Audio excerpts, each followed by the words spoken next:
नमस्कार साथियों, स्वागत करता हूं आपके अपने YouTube channel sure success point one पे। और आज मैं लेकर के आया हूं SSC CGL tyre 1 maths paper 2020 जो 2020 में एग्ज़ाम हुआ है। 3/3/2020 शिफ्ट थर्ड का मैं उसी क्वेश्चन को आज सॉल्व करके दिखाऊंगा।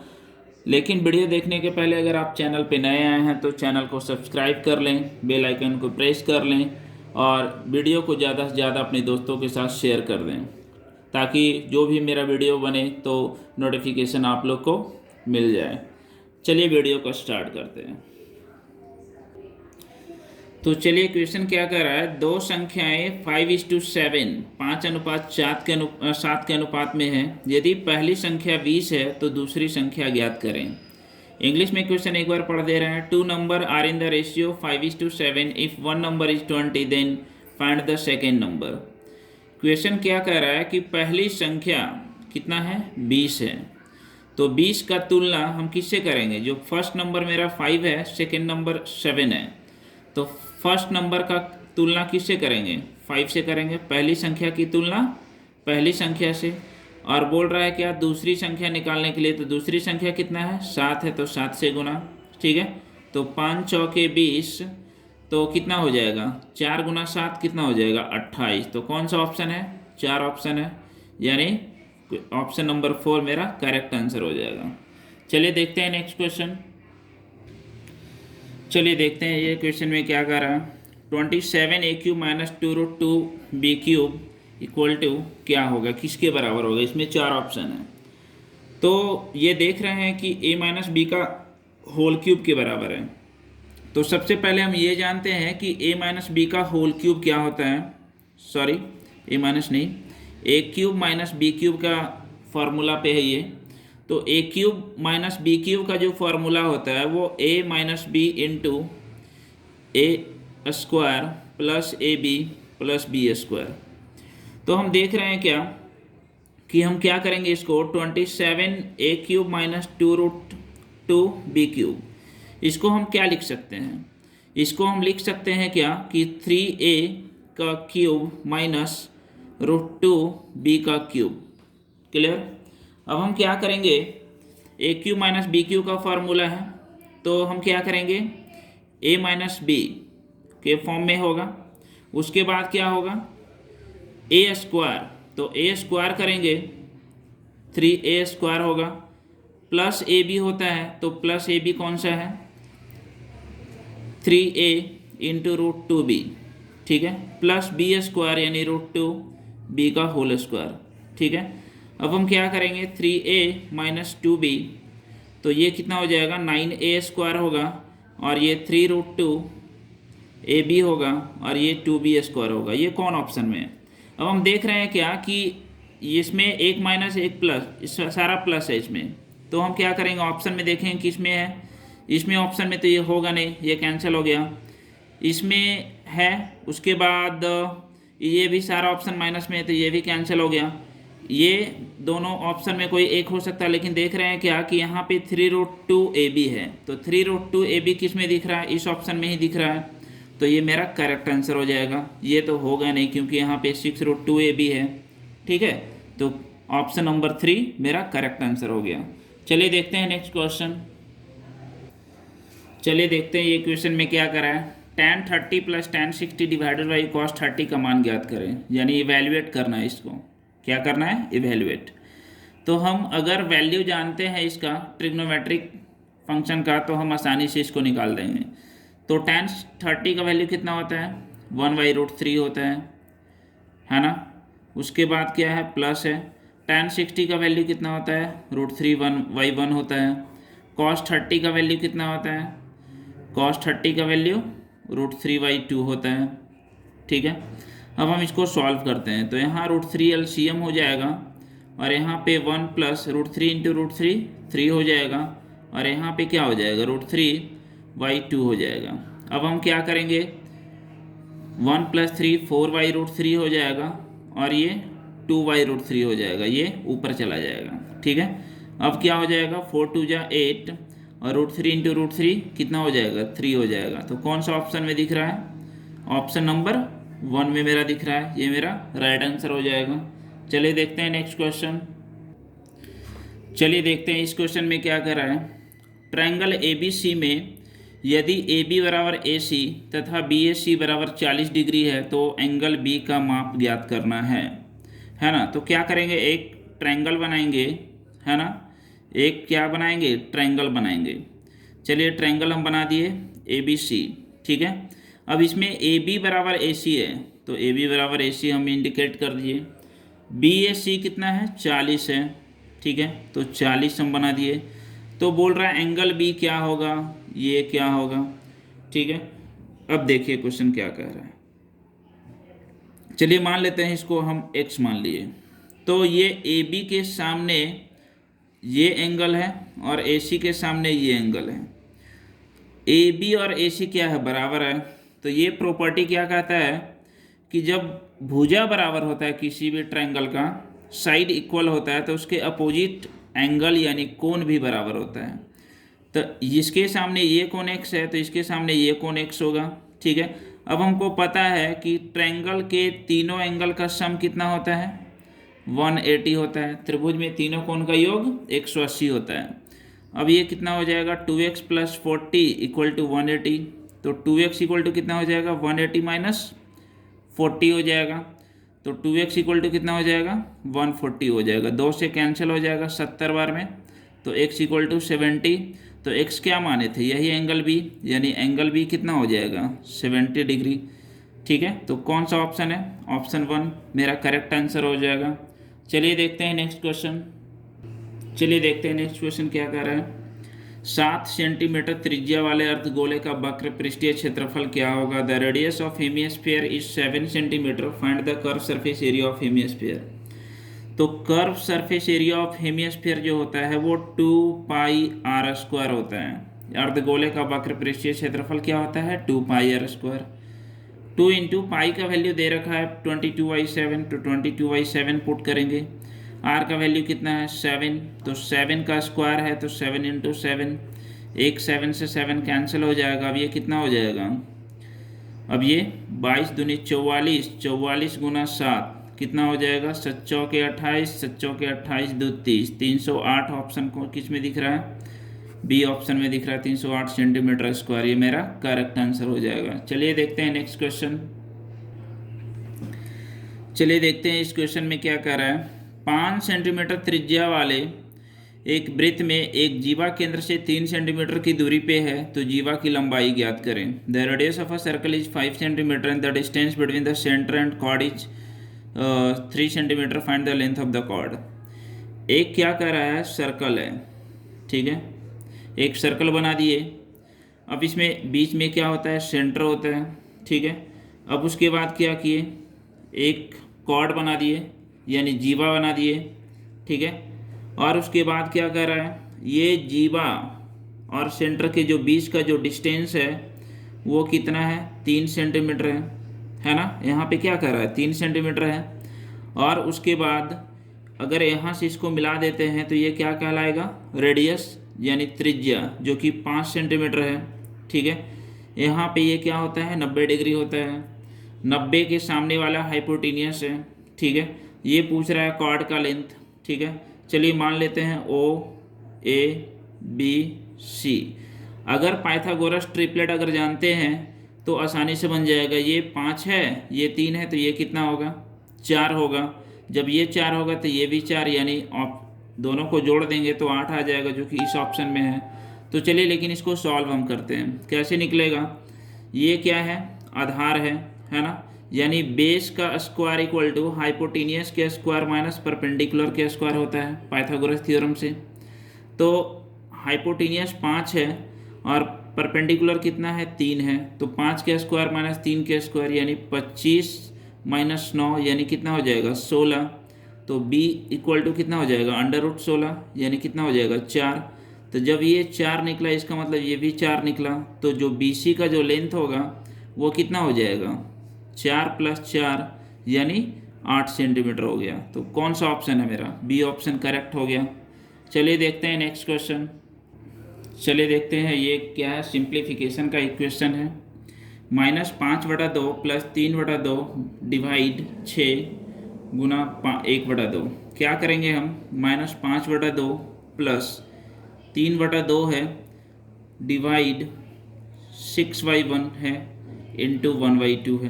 अब हम इसको सॉल्व करते हैं। -5/2 है, ठीक है, तो 5/2 हो गया प्लस 3/2, ठीक है। जैसे ही ये डिवाइड मल्टीप्लाई में चेंज हो जाता है तो ये 1/6 हो जाता है। 1/6 गुना 1/2। अगर कैंसिल होगा तो कैंसिल कर देना है, 2 बार में कैंसिल हो जाएगा, 3 2 जा 6, तो कितना हो जाएगा ये 5/2, और ये कितना हो जाएगा 1/2 2 जा 4 2 जा 8, 1/8 हो जाएगा। अब इसके बाद क्या करना है, एलसीएम कितना हो जाएगा, ये 8 हो जाएगा, तो 2 का टेबल में 8, 4 टाइम्स में 4 इंटू -5 तो -20 हो जाएगा, प्लस यहाँ 1 हो जाएगा। -20 प्लस 1 कितना हो जाएगा, -19/8 हो जाएगा। ये मेरा कौन सा ऑप्शन में है, ए ऑप्शन में है, तो ए मेरा करेक्ट हो जाएगा। चलिए देखते हैं नेक्स्ट क्वेश्चन। चलिए देखते हैं इस क्वेश्चन में क्या कर रहा है। ये फिगर है और इस फिगर के द्वारा कॉट थीटा का वैल्यू निकालना है। Find the value of cot theta का मान निकालना है। अब ये हमको पता है कि 90 के सामने वाले को हाइपोटेनियस बोलते हैं, है ना, और ये थीटा के सामने वाले को पी बोलते हैं। तो जब ये एच हो गया, ये पी हो गया, इसका मतलब ये बी हो जाएगा, ठीक है। अगर पाइथागोरस ट्रिपलेट अगर नंबर याद है तब तो आसानी से बन जाएगा, सॉल्व करने की ज़रूरत नहीं है, ठीक है। आसानी से कैसे बनेगा, ये P 8 है, ये 17 है, तो 8 15 17 ये पाइथागोरस ट्रिपलेट नंबर है। क्या है, 8 15 17 ये पाइथागोरस ट्रिपलेट नंबर है। लेकिन अगर नहीं याद है तब कैसे बनाएंगे, क्या करेंगे, b² = h² माइनस p²। तो h का वैल्यू कितना है, 17 का स्क्वायर माइनस 8 के स्क्वायर। अब हम क्या करेंगे, 289 माइनस 64, तो जब हम इसको सॉल्व करेंगे तो 225 आ जाएगा, ठीक है। तो b का वैल्यू कितना हो जाएगा, √225 जो कि 15 आ गया। अब मेरा b का वैल्यू निकल गया। अब हमको पता है क्या, कॉट थीटा का वैल्यू क्या होता है, b/p। तो b का वैल्यू कितना है, 15 है, और p का वैल्यू कितना है, 8 है। तो कौन सा ऑप्शन में दिख रहा है, सी ऑप्शन में दिख रहा है, तो सी मेरा करेक्ट आंसर हो जाएगा। चलिए देखते हैं नेक्स्ट क्वेश्चन। चलिए देखते हैं इस क्वेश्चन में क्या करा है। संख्या 9 4 स्टार 2 3 5 7 में स्टार को किस अंक से प्रतिस्थापित करना चाहिए ताकि वह 11 से विभाज्य हो। यानी कि जो नंबर दिया हुआ है 9 4 स्टार 2 3 5 7, ठीक है, वो स्टार की जगह पे कौन सी संख्या रखें जो कि 11 से कट जाएगा, ठीक है। इसके लिए क्या है प्रोसेस या रूल या ट्रिक बोले तो जो ऑड प्लेस के नंबर है उसको हम सबसे पहले प्लस करेंगे। यानी 7 है, उसके बाद 3 है, उसके बाद स्टार है, इसके बाद 9 है। जब हम इसको प्लस करेंगे तो कितना आएगा, 7 3 10 10 प्लस स्टार प्लस 9 यानी 19 प्लस कितना हो जाएगा, स्टार हो जाएगा। अब जो छोड़े हैं उसको भी प्लस करेंगे, यानी 5 2 7 4 11। अब हम क्या करेंगे, स्टार इक्वल टू क्या हो जाएगा, 11 माइनस 19 हो जाएगा। तो 11 माइनस 19 करेंगे तो -8 आएगा, जो कि किसी भी ऑप्शन में नहीं दिख रहा है। तब हम क्या करेंगे, जो 11 से डिवाइड करना था तो हम उस 11 को प्लस करेंगे, यानी 11 में से 8 माइनस होगा तो कितना होगा, 3। तो जिसमें कौन सा ऑप्शन है, ऑप्शन नंबर ए मेरा करेक्ट हो जाएगा। तो 11 से विभाज्यता का रूल चेक करने के लिए यही नियम है। चलिए देखते हैं नेक्स्ट क्वेश्चन। चलिए देखते हैं इस क्वेश्चन में क्या कर रहा है, a + b - c + d का whole square minus a - b + c - d का होल स्क्वायर का मान ज्ञात करें। इसमें कौन ऑप्शन है इसमें, तो हम ये देख रहे हैं कि a² - b² के फॉर्म में है ये। तो a² - b² का फॉर्म में है तो फार्मूला क्या होता है, a + b × a - b, ठीक है।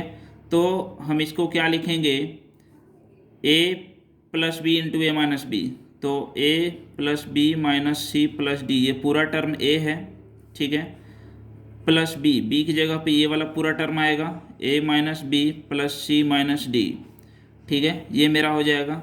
दूसरा क्या होता है, a - b, यानी एक जगह पे कौन सा टर्म है, A plus B minus C plus D minus A minus B plus C minus D. ठीक है, ये हो गया। अब हम ब्रैकेट ओपन कर देते हैं, तो A plus B minus C plus D plus A minus B plus C minus D.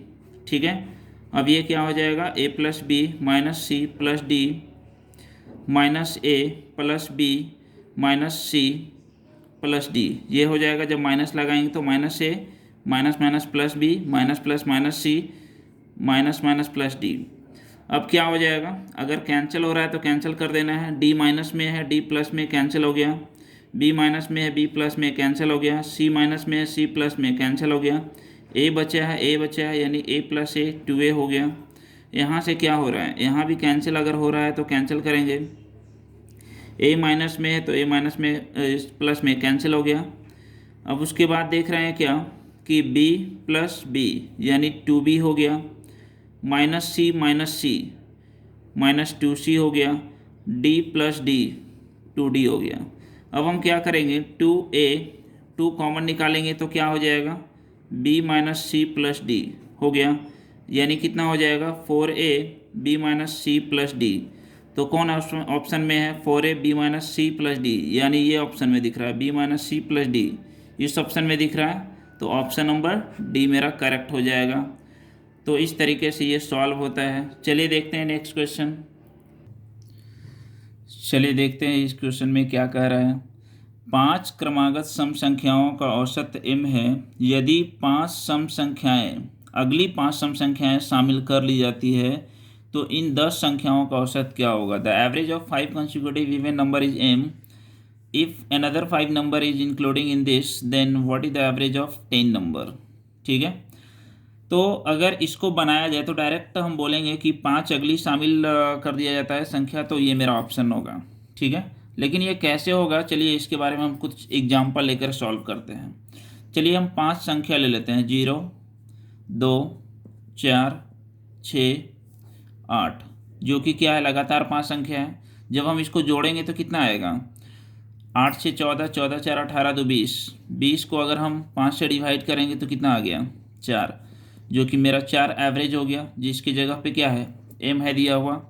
अब क्या बोल रहा है कि अगला 5 संख्या शामिल कर लिया जाए, यानी 8 के बाद क्या आता है 10, फिर 12, फिर 14, फिर 16, फिर 18, 2 4 1 5। जब हम इसको ऐड करेंगे किस में, इसमें इसको पूरा और इसको पूरा ऐड करेंगे तो कितना आएगा 90 आएगा। ठीक है, क्योंकि इधर 20 आया था और इसको हम जोड़ेंगे तो कितना आएगा, ये आएगा 70। ठीक है, जब हम इसको प्लस करेंगे तो फिर उसके बाद कुल मिला के मेरा 10 नंबर हो गया। तो एवरेज कितना हो गया 9। तो पहले 4 था, अब हो गया 9। इसका मतलब कितना का वृद्धि हो गया, 5 का, यानी कि पहले m था, अब मेरा कितना हो गया 5। तो मेरा ये करेक्ट आंसर हो गया। चलिए देखते हैं नेक्स्ट क्वेश्चन। चलिए देखते हैं इस क्वेश्चन में क्या कर रहा है। ए किसी कार्य को 20 दिन में पूरा कर सकता है, और ए कितना दिन में कर सकता है 20 दिन। फिर बोल रहा है बी उसी कार्य को कितना दिन में करता है 25 दिन में। कौन, बी। उन्होंने एक साथ कार्य आरंभ किया, लेकिन 5 दिन के बाद बी काम छोड़ दिया। ठीक है, तो शेष कार्य पूरा करने के लिए ए को कितना दिन लगेगा। तो हम करेंगे क्या कि पहले हम उस दोनों से एक साथ जब काम शुरू किया है तो 5 दिन के बाद छोड़ता है, तो पहले 5 दिन में कितना कार्य होता है उसको हम करवाते हैं।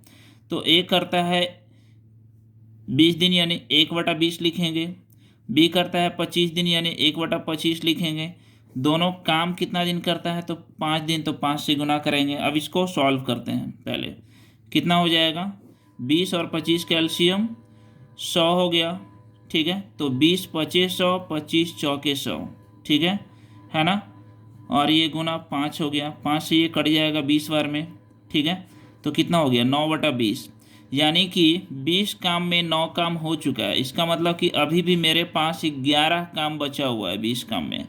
अब बी तो छोड़ करके चला गया है, तो करेगा कौन, ए। तो ए का क्षमता कितना है 20 दिन है, तो 20 से गुना करेंगे तो ये कैंसिल हो गया, यानी 11 दिन मेरा हो गया काम। ठीक है, तो ए पूरा करने के लिए और कितना दिन लगेगा 11 दिन। चलिए देखते हैं नेक्स्ट क्वेश्चन। चलिए देखिए इस क्वेश्चन में क्या कह रहा है। एक विक्रेता ने 63,000 रुपये में 6 सिलाई मशीन बेची और उसे 5% का लाभ हुआ। यदि वह 15% लाभ अर्जित करना चाहता है तो उसे 8 मशीनें कितने रुपया में बेचनी चाहिए। अब ये बता दो कि 63,000 रुपया में बेच रहा है कितना, 6 सिलाई मशीन।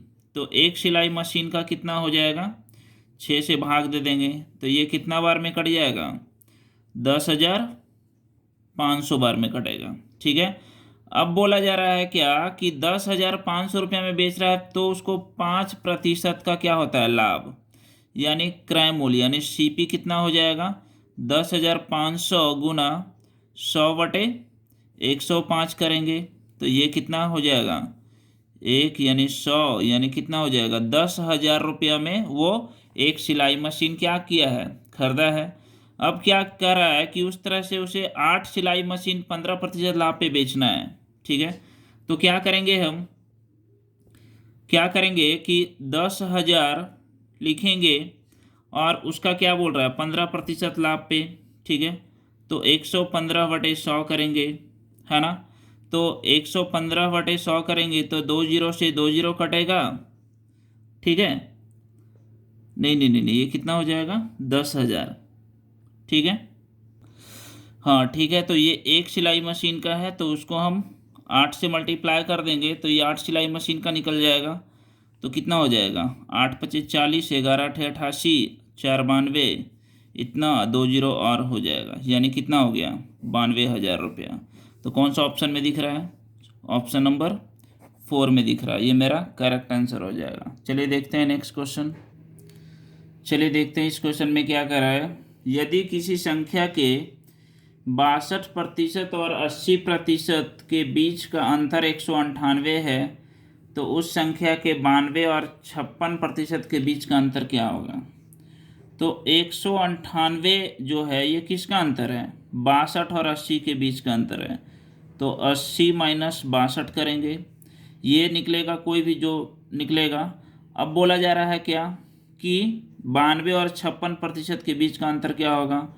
तो 92 - 56 करेंगे यहाँ पे तो कितना हो जाएगा, 198। और ये कितना हो जाएगा, 10 में से 2 गया 8, 7 में से 6 गया 1, और ये कितना हो जाएगा, 12 में से 6 गया 6, और 8 में से 5 गया 3।